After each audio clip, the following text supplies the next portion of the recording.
శ్రీ గురుభ్యో నమ. శ్రీ మహాగణపతే నమ. శ్రీమాత్రే నమ. శ్రీ విష్ణు రూపాయ నమ శివాయ. మన లలితాష్టోత్తర శతనామాలు చెప్పుకుంటున్నాం కదండి. నిన్నటి దాకా 74వ నామం దాకా చెప్పుకున్నాం. శ్రీ శతాబ్ది మణిద్వీప మధ్యాయే నమో నమ అని చెప్పుకున్నాం. ఏంటంటే ఆవిడ ప్రేరేపించే సర్వజీవులను ప్రేరేపించే స్వయం ప్రకాశక లక్షణం ఉన్నది మణిద్వీపం.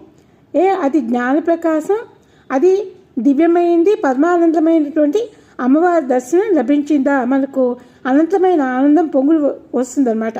భగవత్ అనుభవమే లక్షణమే శుద్ధాబ్ది. నిన్న ఇక్కడ దాకా చెప్పుకున్నామండి.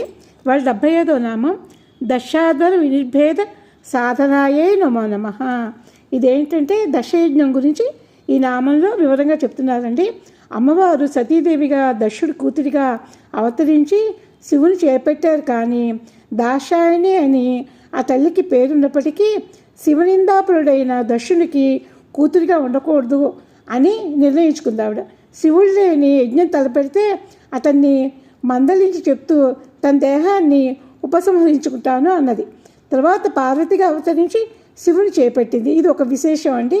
దక్షుని యజ్ఞం దెబ్బతీసిన తల్లి వీరభద్రుడు కాదనమాట, అమ్మవారే. అమ్మవారి ప్రకృతి, శివుడు పరమేశ్వరుడు అన్నమాట. పరమేశ్వరుని ఎవరు అవమానిస్తారో వారిని ప్రకృతి శిక్షిస్తుందన్నమాట. కొంతమంది ఆ పరమేశ్వరుడు ఎవరు అంతా నా నిర్వాకమే అనుకుంటూ ఉంటారు కదండి. తమను తామే సమర్థులు అనేవారు అనుకునే వాళ్ళందరూ కూడా దక్షులే అన్నమాట. అమ్మవారి దైవంలో కూతురిగా వస్తే అమ్మవారి తన దైవంలో కూతురిగా అవతరిస్తే దక్షుడు నా కూతురు కదా, నా మాట వింటుంది అనుకున్నాడు.